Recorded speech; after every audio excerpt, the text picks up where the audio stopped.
Okay, welcome to the November 17th structural modeling session.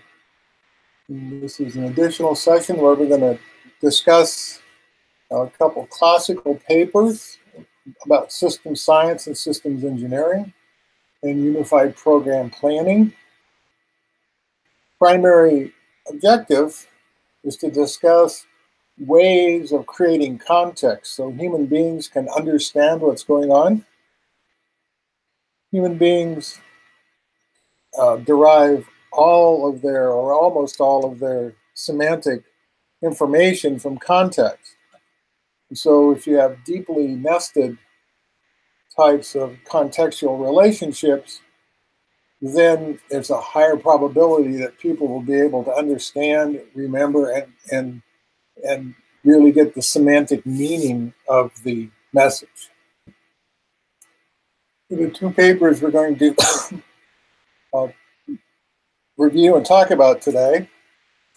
One was three-dimensional morphology of systems engineering, which was Arthur D. Hall in 1969. And the second one is unified program planning, Hill and Warfield, 1972. In the first paper, the three-dimensional morphology of systems engineering, then sets the context for the second paper. And it's interesting in terms of structural modeling that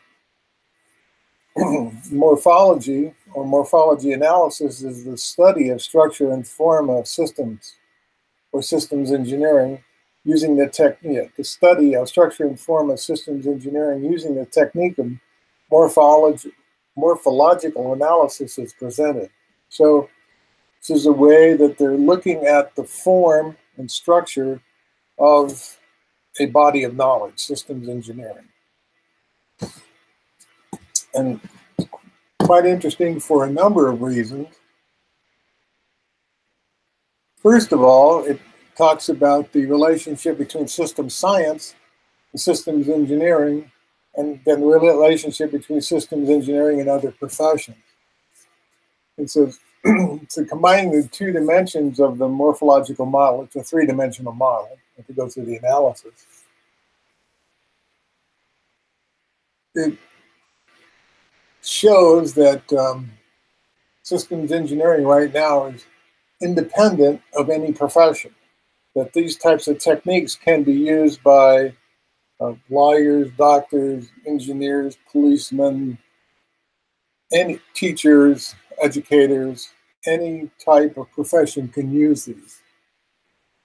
And so what the statement here in 1969 was to the fact that, or to the extent that systems engineering really doesn't have its own facts and content, it's not a profession, or it implies that systems engineering is not a profession. But also, it says to the extent that systems science is succeeding at abstracting the models, concepts, and facts that apply in several fields, that it's fair to use that information now to start characterizing systems engineering as a profession and the material that's developed by systems science as the content of the profession of systems engineering. So they talk about the activity matrix there. Go through and look at that. I'll just quickly look at the activity matrix right here. And this is a rather straightforward type of logical approach. We have the scope of the fine structure logic, which goes from left to right, which is first thing you want to do is you want to have a problem definition. You're going to have a program or a project. You want to look at it as solving some type of problem, adding some type of benefit, right? So you want to define that problem. Problem definition, step one. Step two is in value system design. So you actually design, explore your value systems that you'll use to make decisions to select alternatives. And of course now Step 3 is system synthesis, or go out and find or invent new alternatives, see what they look like, see what their characteristics are. And of course, systems analysis, where you deduce the consequences of alternatives or the collection aggregation of certain types of alternatives.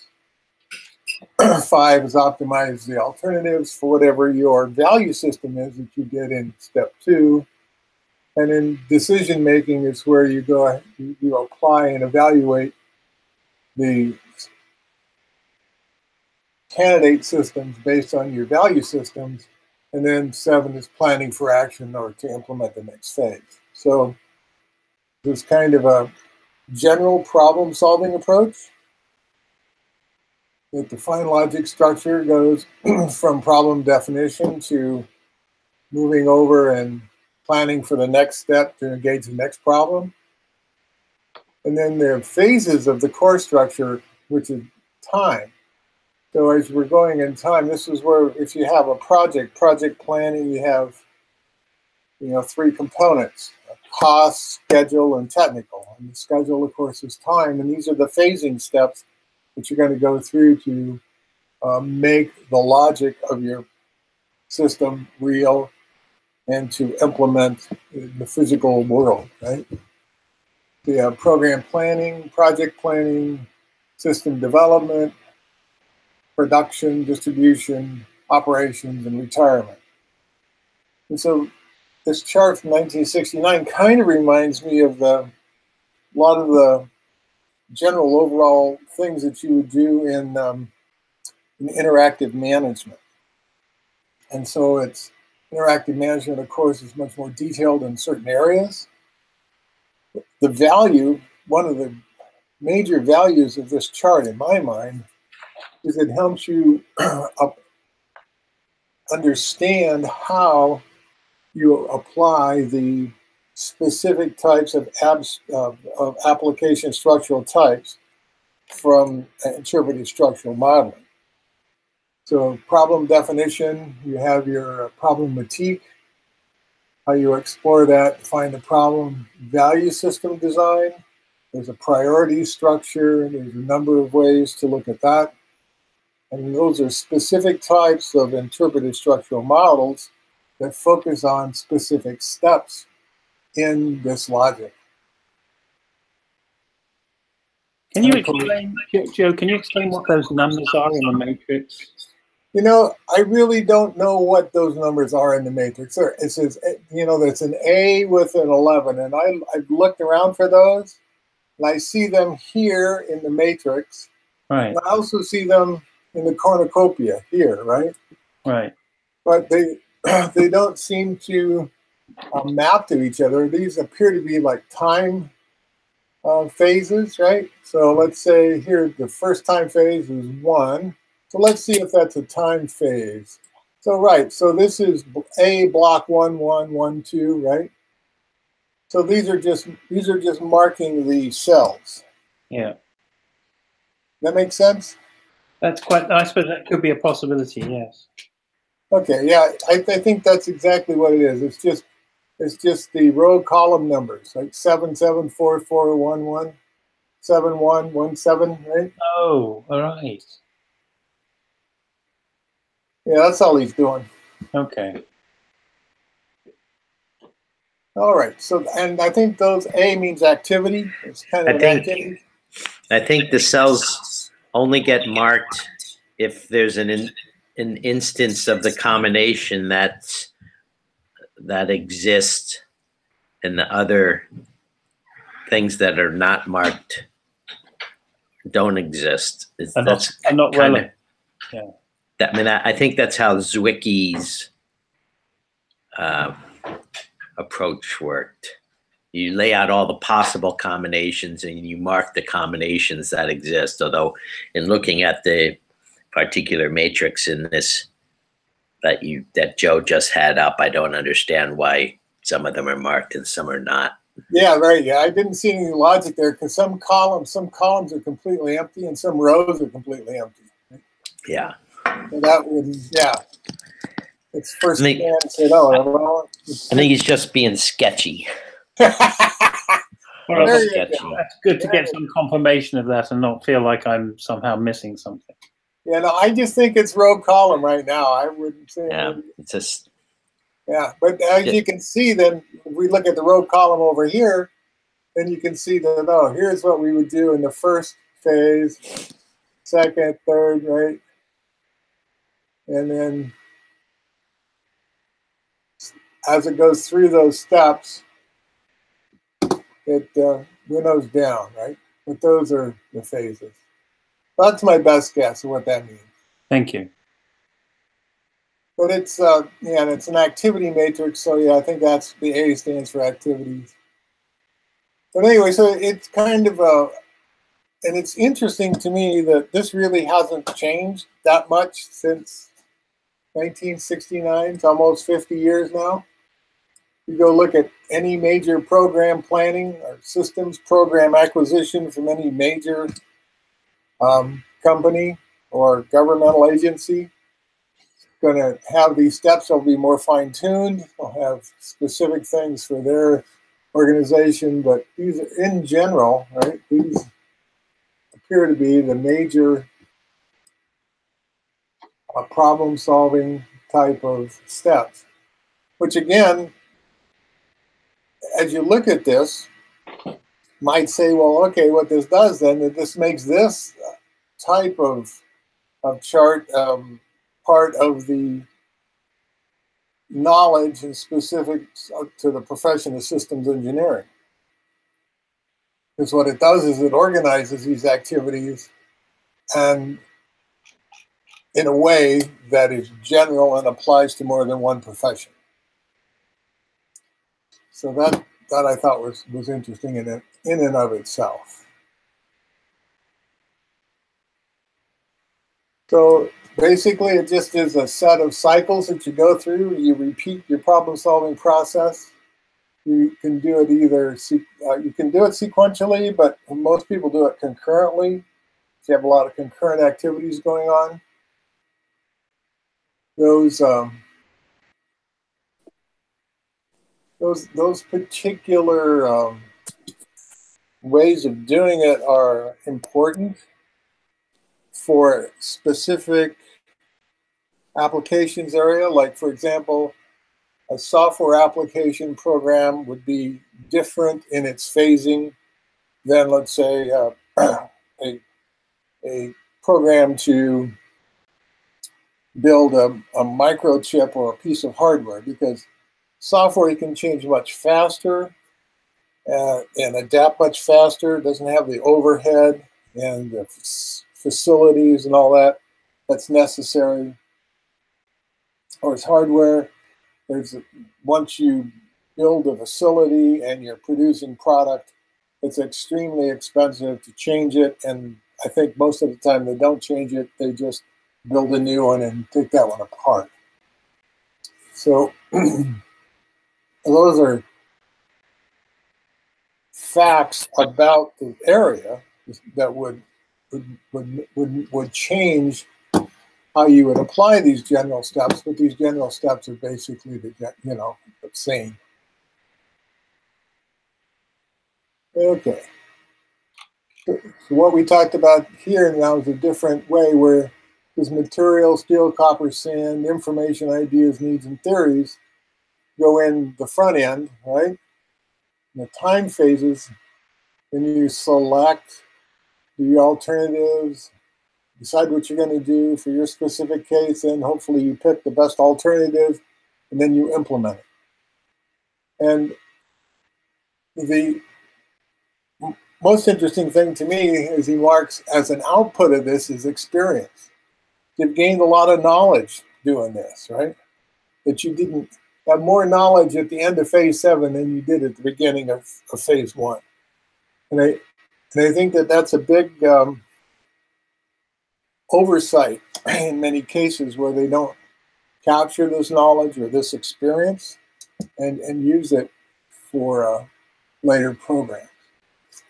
And of course, once you've introduced something new into the environment, then you're going to have new needs because you have new interfaces and you have new operations, and then salvage. So that means you're going to have the things that you replaced are basically going to need to be salvaged now, and this system later on, when it's obsoleted, it'll need to be salvaged. I think that's a pretty nice model.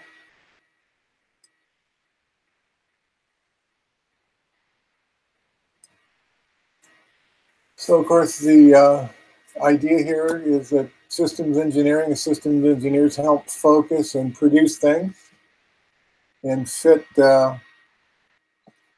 and design a system that fits well into whatever its particular niche is.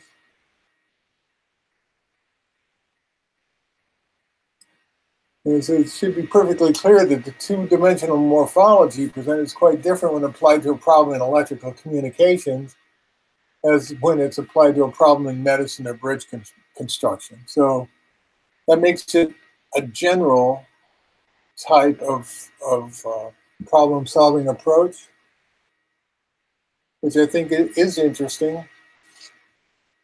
But many of the cases where it's applied in very large-scale operations, you actually have electrical communications, medicine, and bridge construction as subcomponents in that problem, right? And when I read that at first time, I thought, oh well, it's like when we designed the future combat brigades, right?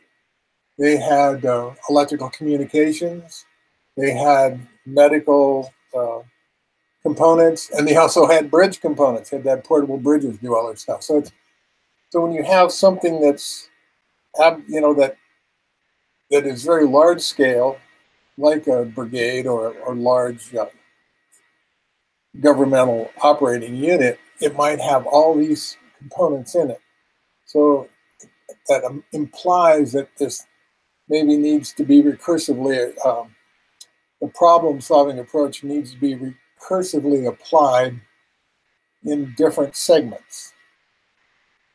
And then if you do that, then the implication further is that, well, you would need to integrate them somehow. And so those are the integration piece, even though this general problem-solving approach is good and it provides a nice structure. In reality, I think the integration piece needs, it always has an impact.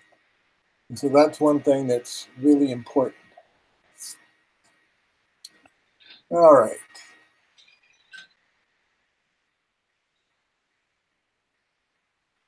So these are kind of graphics of the environment or the operation that's going on. Are there any specific comments or questions, or just common sense, or what do people think about this?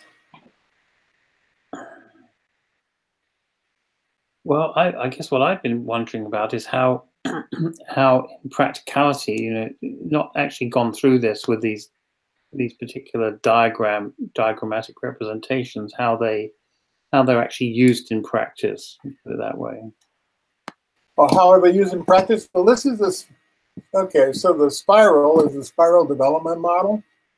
So what you do here, basically, stimulus from the environment. So I'll just use now, let's say, a large program as an example. So what you do, stimulus from the environment, you come in and you do the problem definition, value system design. You go around this first cycle, right? And so there's a decision point here, whether or not you're going to do anything else. I've just done a high level of conceptual analysis. Am I going to do anything? So if it's a go decision here, then you go the next round, and you'll probably build some prototypes, things like that. But at each time you go, it's my experience, each time you go down this cycle, there's a go, no-go decision. But as soon as you start building things that are real, physical, and able for people to use, at each cycle, it's best to require that everything is fully operational at that component level. So it doesn't depend on anything that comes after it. If you decide to stop right there, say, nope, okay, I'm not going to do anything else, you still have got something for your effort, right? Right.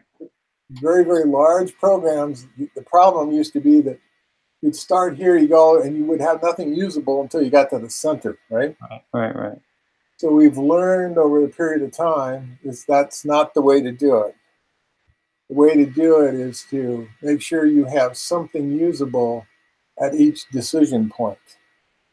It may not be the final thing, but it's usable to be able to fit in and support other activities.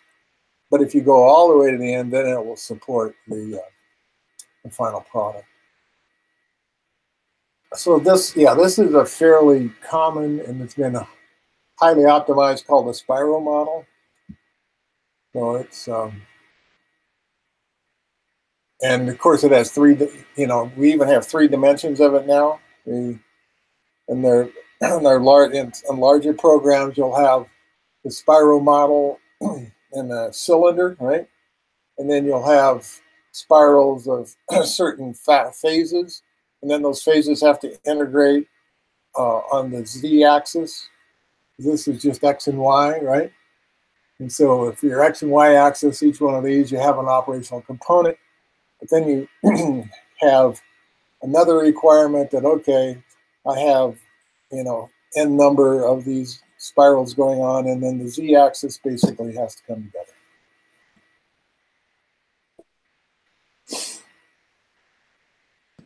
I think that the very title of this paper raises questions for me. I mean, why 3 dimensions?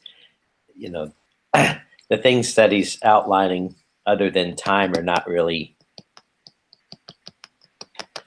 dimensions. I mean, there's certain, I don't know what the mathematical rules are about dimensions. It's something to do with the space that it defines, but arts, social sciences, all these different fields. Why is that a dimension? They don't add. There's not a natural flow from one to another. It's just a collection of things. That's okay. That's really a good point. I think it's weird, and then why 3? I mean, any matrix can represent as many dimensions as you want. Why is the model 3-dimensional? Because 3-dimensional sounds good, and it's always the next thing. If you claim you're doing something 3-dimensional, it's because everyone else must have only been doing 2-dimensional, and finally you figured out how to do 3D. 3D sounds cool, and this paper came out, within the decade of when 3D glasses became cool at movie theaters. Yeah. So I think there's a little bit of marketing in the use. And then the other thing I'm always suspicious of, Warfield refers to it as form, but to present these very, these symbols, these metaphors like the spiral, the cornucopia, the 3D matrix with the cubes somehow building up. These are all kind of Platonic forms, of idealized shapes of things. And I don't believe, real world processes hardly ever fit some idealized shape or metaphor. And one of the problems with the whole development of these, the goal of this these types of papers to bring kind of order to the systems engineering universe, people very seldomly publish what actually happened and come up with a shape for that. There's lots of papers. This person has the 4 pillars of blah blah blah, and the next person has the three legs of the stool of the blah blah blah. And the next person has, it's a pyramid. It's a pyramid of the thing, and they're all, you know, have this beautiful symmetries, and none of it is backed up by any evidence. Yeah, it's just a pure invention and sort of an idealization. I mean, you've expressed very well a sort of a sense I've had, is that in a sense, by putting it in these idealized forms, it gives it an illusion of some kind of perfection, which is not reflected in the real experience. Yeah, and I think Kevin made a very good point about the graphs themselves. So let's just we talked about the spiral one. So let's talk about the three-dimensional one over it shows the cube, right?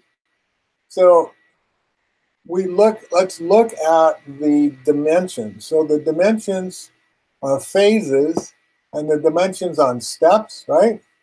So those are nominal, they have names. They're ordinal, they have order, right? Step 1, 2, 3, 7, phases 1, 2, 3, 7, right? So the plane of problem definition and so forth, that is over program planning, project planning. This is nominal and ordinal, okay? But the z-axis, the professions, it's simply nominal. It has no order.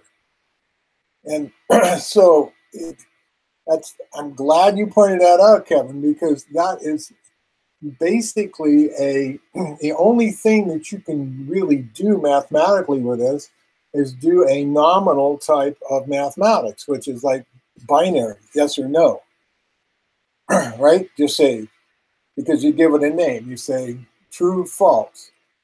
Here's your mixing nominal with nominal and ordinal.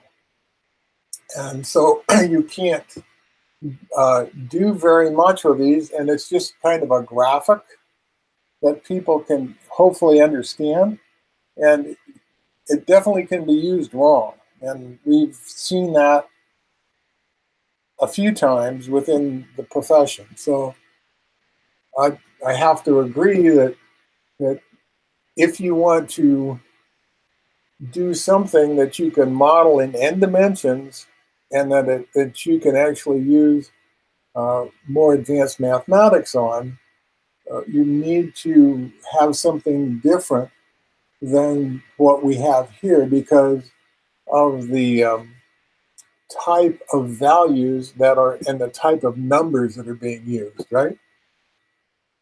So, yeah, I'm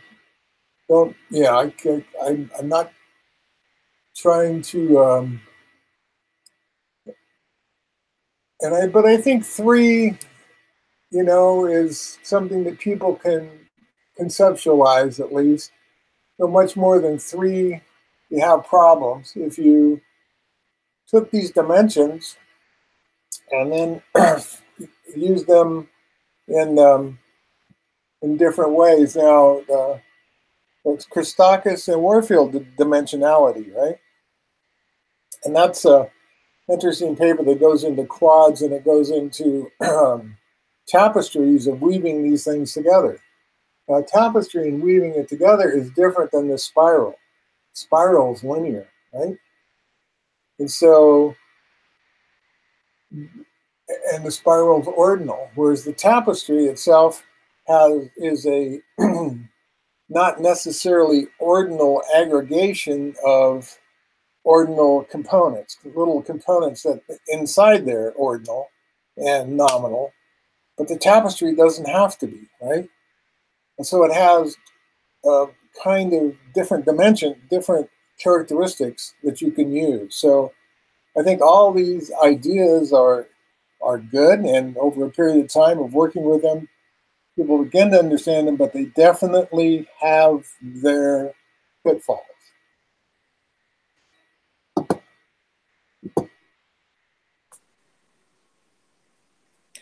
I think it's an excellent paper. I'm glad you brought it into the discussion. It's a shame that people do reinvent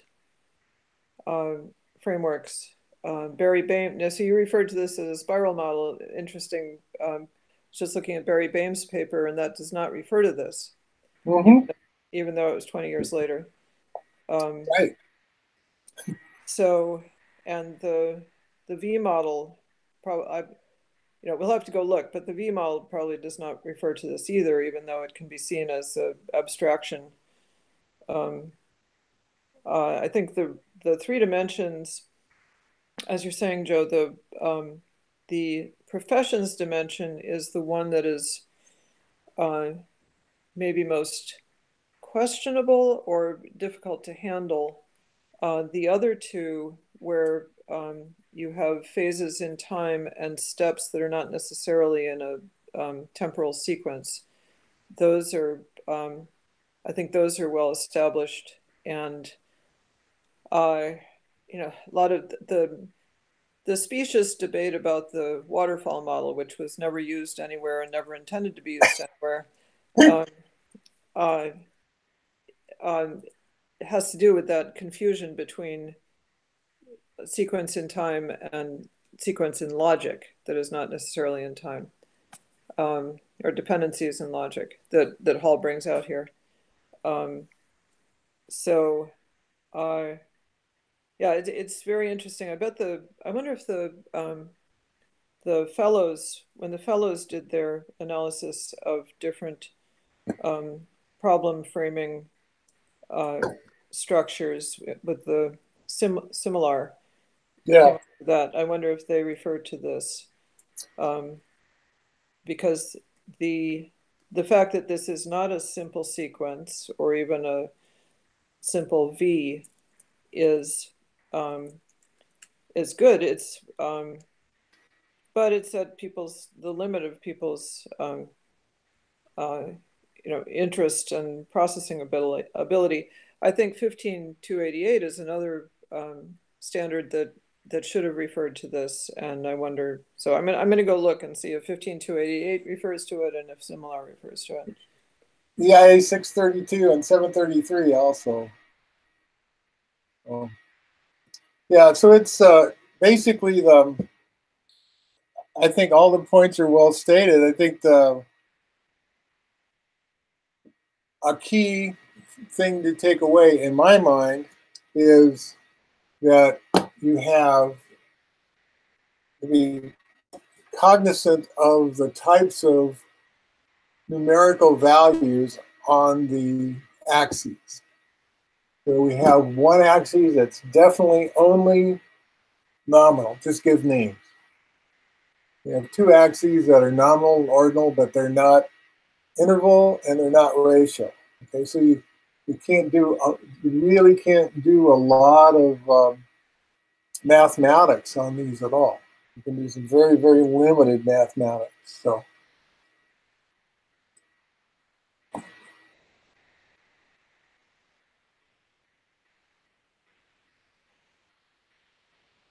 So anyway, it goes through, and the morphological analysis essentially just helps in organizing things. And if we have this, and we know that this is one way you could organize this, we all kind of understand what it means. We understand its pitfalls, we understand its strengths and weaknesses, then it gives us a common map or a common way of talking about things. I guess another interesting idea where they did a research project where they talked to different professionals. And it said the research group concluded that there are strong similarities in steps used by those interviewed.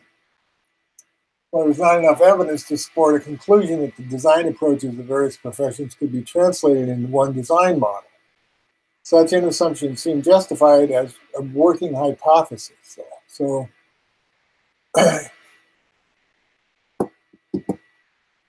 So even if the hypothesis were validated, it's a far cry from the well-reasoned and formulated methodologies which have consensus within various professions. So that's the content. There's specific things about this general model that you would do quite differently in software than you would do if you're building hardware. And that just has to do with the economics of the way you organize your teams for producing those products. related to Janet's point, Warfield actually referenced Hall with respect to the whole system that he set up of phases and steps. And that in one of the Battelle monographs, I've forgotten which one.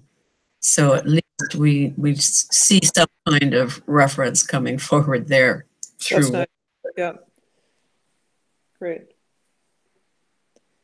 Building on each other rather than starting from scratch. Yeah, it's so in conclusion, so we have to be modest even with perfect knowledge of the two-dimensional coarse and fine structure. It is essential to see it as a whole, require a deep grasp of the process and facility for each of the for each of the activities, and provide the essence of the systems approach. This wholeness does aid in acquiring and using knowledge of disciplines comprising the third dimension.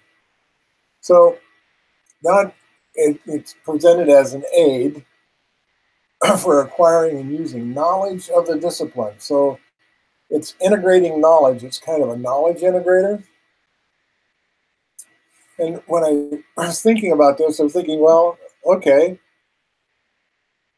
it's like Kevin pointed out that there's only 3 dimensions. Today we can do n dimensions. And so if we have, let's say, 25 disciplines that are involved in this process, we can handle all the permutations and all the connectivity between those with computer models and network. So when we're mapping the knowledge that's generated in each one of those steps, and there's a process of actually acquiring that knowledge and documenting it, that would be something that a more advanced type of model could be used in a different type of computing software. And those are available today. So these are the types of things where we're talking about or looking forward to the augmented process of doing structural modeling. So you actually have humans that are engaged in the process of ISM, of making decisions and generating ideas and so forth. But they have access to these more advanced types of computing resources that helps them. The computing resources are not making the decisions, people are, but they have these other resource capabilities that really weren't available back in the 60s and 70s. So I think that's really a great area for review. I mean, a great area for development, actually. Okay, and now that is the preliminary paper. We'll look at the other paper, the Unified Program Planning, which just only addresses one of the boxes, I believe, in the program planning, right? So it addresses that top row, okay? And so it begins with the problem definition, which is a problematique in ISM, and ends with planning for action, which is, I think, one of the final steps in interactive management. So again, we have just one row, planning a program, and what are the logical steps. All right, so I'm going to need to bring this off of this screen, bring it onto this screen. Okay.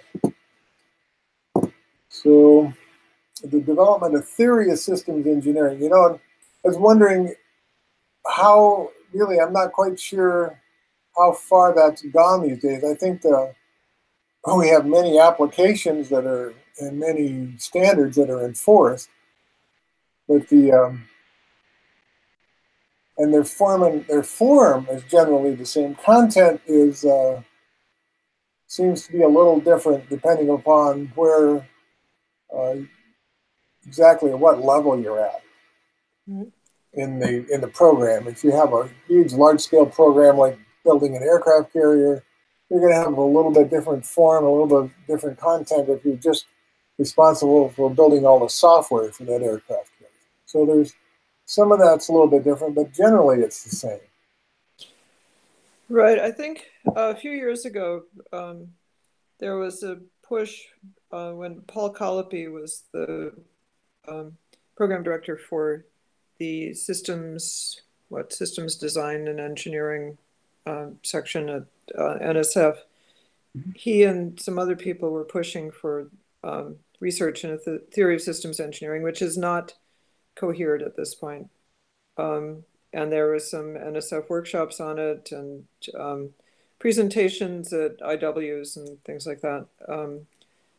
But yeah, it's definitely still a gap. You know, it's funny. The first sentence there is something that is repeated over and over again, and it has not converged.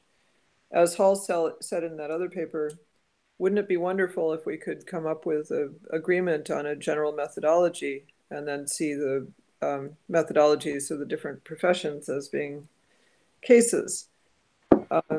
But that has not occurred, and this is, I guess it's a good way of phrasing the need for a general methodology is overlooked when people talk about ontologies. They tend to think of it as the furniture of the world. Can we agree on common names for objects, and they don't think about activities and human activity systems. And anyway, that's so complaints of mine.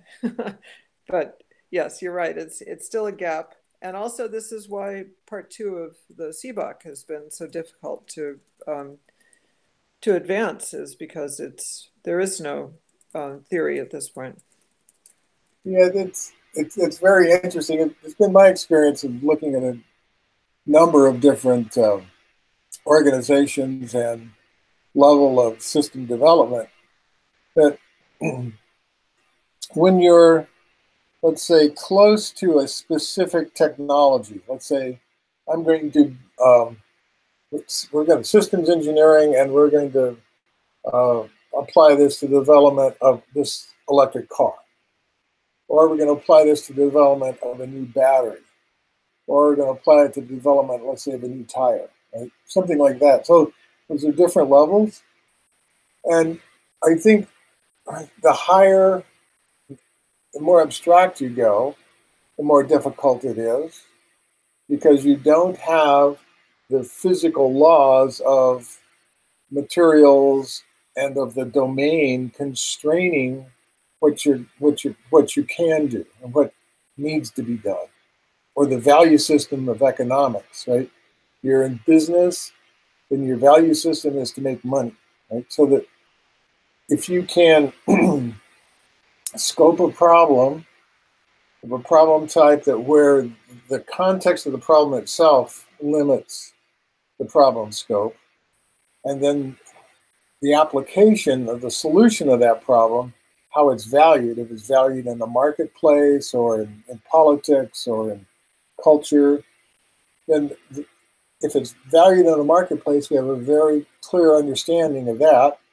If it's valued in culture, we have a less clear understanding. So that in each one of those steps where you're defining a problem, creating a value system, and so forth, you could actually have a range of things where it would be fairly easy to, would be more appropriate to apply, and maybe less appropriate or more difficult. So it is quite interesting. But when we were designing a systems engineering program for a large governmental department, we brought in systems engineers from all over, from the different branches of the military, from academia, from industry, and you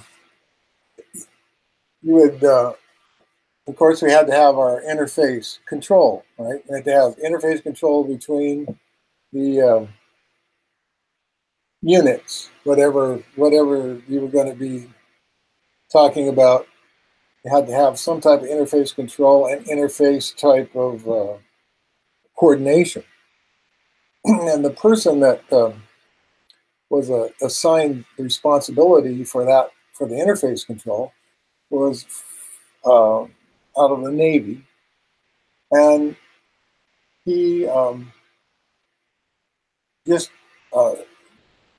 didn't have the capability to abstract away from physical systems, right?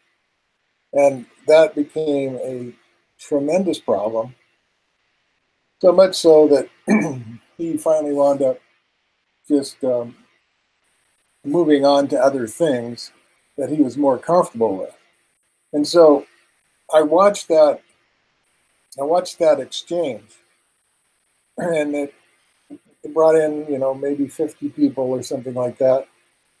And out of those 50 people, there was a few that could handle the abstraction out of out of their specific area of systems engineering. But the others had extreme difficulty doing it. So I think that is just from my observation. People don't have most people don't have the ability to walk up and down that abstraction level of systems and be comfortable doing it. And that's the problem.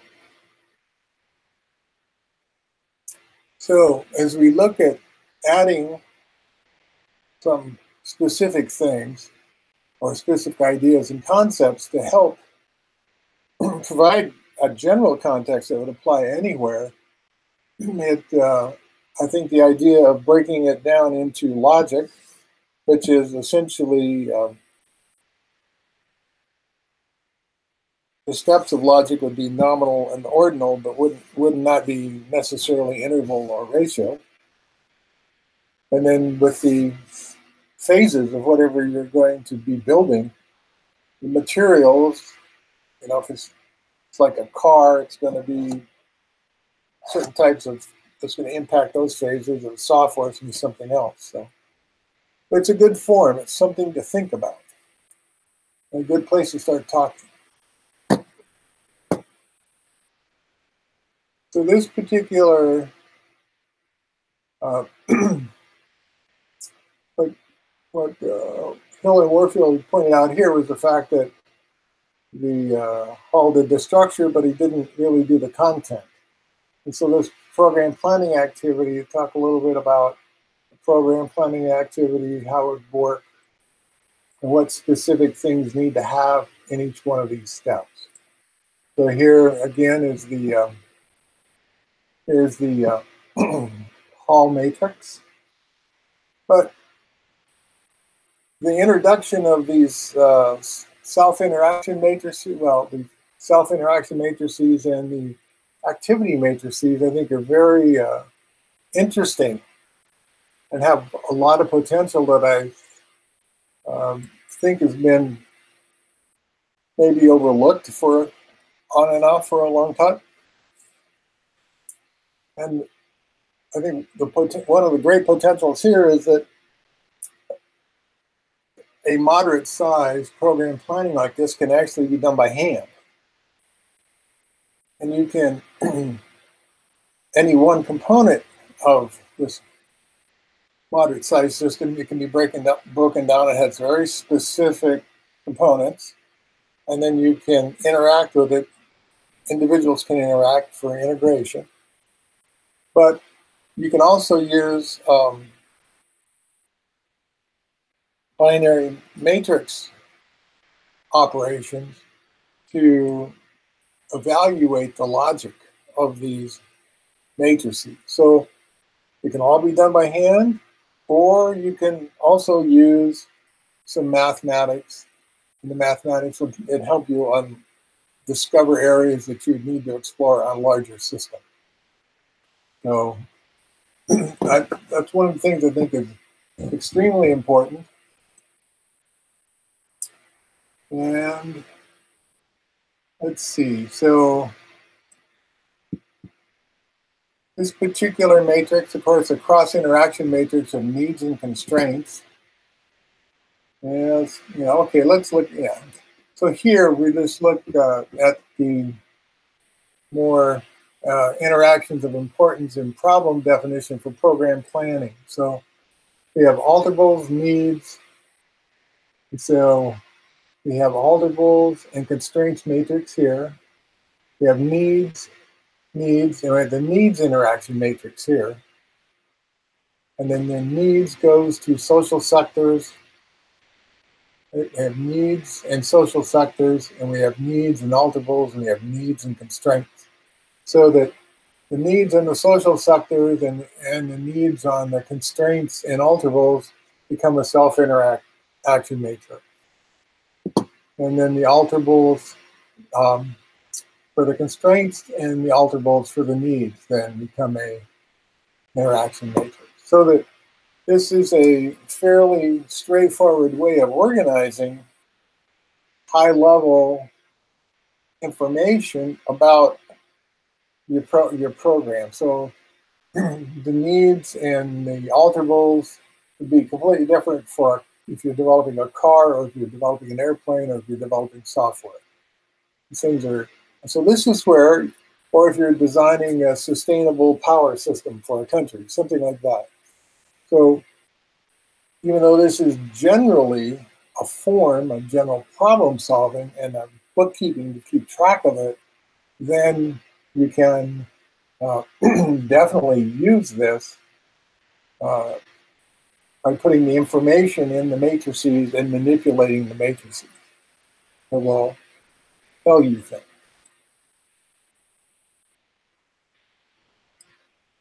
And so, of course, we have the objectives tree here, form of an objectives tree, or what your objective is, what your value systems are, what you're trying to achieve. Interesting thing here is these are all asymmetric, irreflexive, transitive relationships. So it's a tree. And highly unlikely. Yes. Exactly. But usually objectives are intertwined and more systemic, networked, not hierarchies like this. Yes, exactly. And so, but at the time, the books on hierarchy were just coming out. Herbert Simon was promoting the idea of hierarchy like it was this groundbreaking notion, hierarchy. He had a book called Hierarchy. I mean, maybe it wasn't him, but another book came in just several years before this paper came out, and hierarchy was a thing. Yeah, I think hierarchy is good, but let's see. Okay, here's my example.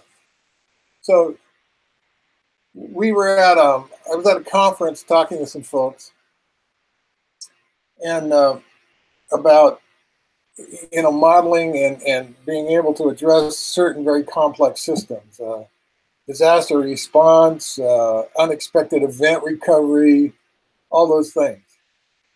And we had some people that were responsible for very large organizations.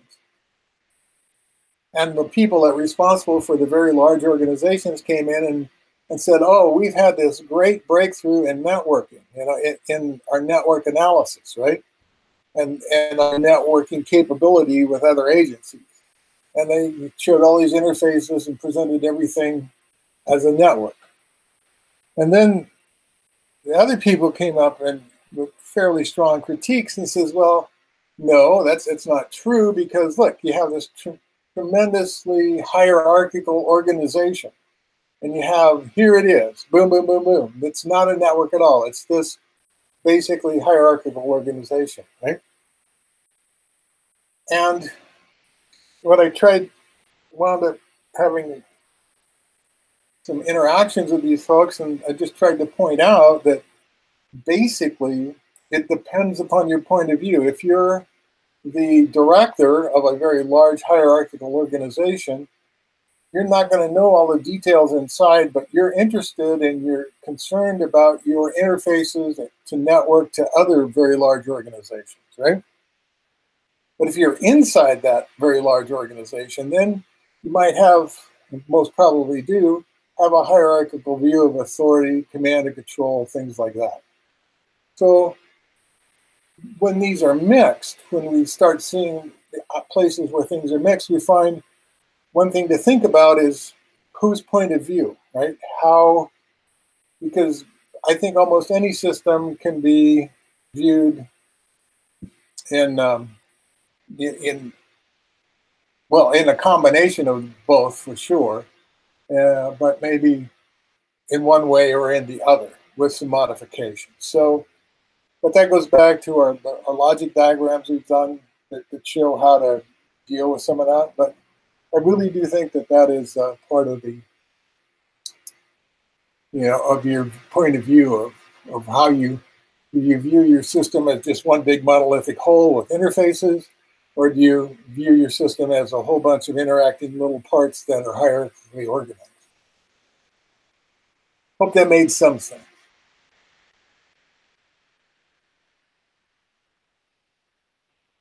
Or you can look at them either way. So anyway, the idea here is to go through and to look at, determination of social needs involved, right? If you're going to have some such a social program like, designing a sustainable electric system, then you say, oh, okay, what are the social sectors involved? What are their values? Why is this valuable? Who's impacted? Things like that.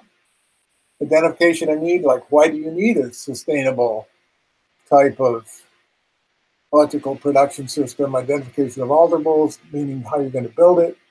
And then, of course, major constraints and description of the interactions among the relevant elements. So this unified program planning at this level is just, I believe, a very high-level way of putting your problems, needs, constraints, and value systems into an organized fashion. Start with a small constrained type of approach, then you can move out and add more and more to it, depending upon the level of computing capability you add to it. At some point, if you did it by hand, you can't do a large one. If you add the proper computing capability, you could do very large systems.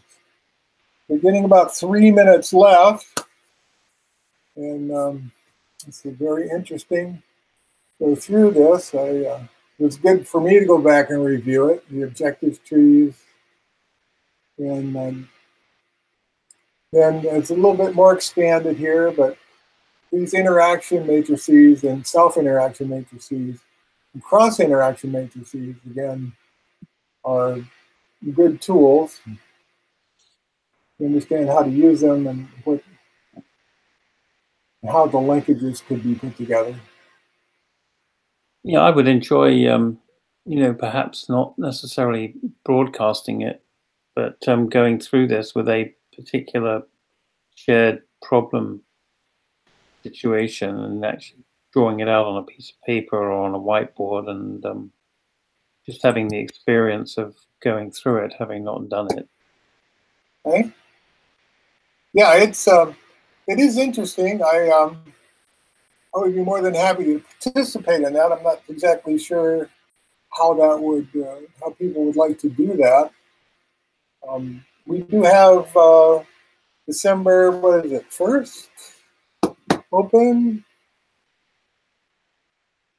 Mary and I have just moved back in yesterday into our home, so good. Okay. We're still engaged in putting stuff back together. I was just telling Kevin, never realized how disorienting it would be to have all my books mixed up. Okay.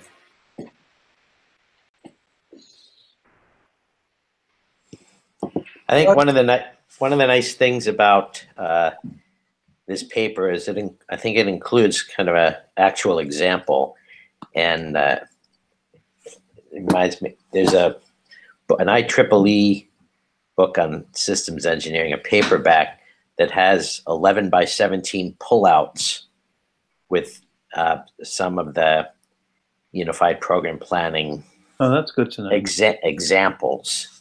And Well, if people are interested in that, want to see if they can find them, then that would be good. This three-dimensional morphology, I was able to find at our local university with the help of a research reference person. Kevin, what's the reference for what you just described there with the pullouts? Gee, I don't really. I remember what it looks like, but I don't remember. I think it was an IEEE publication. Okay, it was like an 8.5 by 11 size book. I think it might have been Hall or Hill, one of the H's there. Right. And it was maybe like 120 pages, and you don't see books with 11 by 17 pullouts in them, you know, where that's a very unusual format. But they're so big. The UPP things are so big, and they're just summarizing what they're representing at a high level. Right. But I got interested in interpretive structural modeling because we were trying, this type of thing, except actually filled out. Right. And I was interested in using ISM because the model we were documenting from concept to part in jet engines. And there was 6,000 boxes to deal with, 6,000. And you know, it would take a team of people like 3 months to get documentation of the process of a part, like a jet engine blade. And so it's a challenge to go through an actual example because the people that are big enough to actually worry about documenting stuff like that, they document stuff that has hundreds and thousands of steps, like cars or elevators or helicopters, jet engines. Yep. And the smaller ones that are tractable never, you know, they never worry about what they're doing. Right. So this is all done under the name UPP. So if I search on UPP, I should be able to find these things. You might. There's not that much published about it. Right. When you started out, was it referred to as UPP, or were you just searching for? When I was looking at it. Yeah, with the. I was introduced to it by Scott Staley, who became Warfield's biggest sponsor, and they were at Ford at the time, and someone had asked Staley. This is back like 1986. That you know we had gotten pummeled by the Japanese in manufacturing, and all the boards of directors of the big companies were saying, "Isn't there something we can do in design and engineering to compete?" And there was this thing coming out of Japan called quality function deployment, right, published by Akao, which is basically looks exactly like the diagram Joe just had up on the screen. Right. And Warfield got into a big row with the Harvard Business Review because they published this article by Clausing and Hauser called The House of Quality, right? Which was one piece of that big cascading network that they called quality function deployment. And Warfield saying, look, this is unified program planning. And they say, no, it isn't. We got it from the Japanese. He says, where did you get it from the Japanese? With a cow at the Mitsubishi Kobe shipyards. And then Warfield showed that he was part of a contingent from Battelle to go to Mitsubishi Kobe shipyards and introduce unified program planning. Good and to then, have that connected, yeah. 10 years later, it came back with a mistranslation of a mistranslation called quality function deployment. Right. And that's where most of this is referenced under is quality function deployment. Right. Right. And the people in India, when I read Warfield's Well, I think it's in the IM handbook. In the front, it said the people in India do unified program planning. Those are the guys that do it by hand. They don't really do ISM. But the guys in India call it ISM. Mm-hmm. Right, right. Yeah. Okay. Yeah. So does anybody want to take the lead on the December 1st meeting?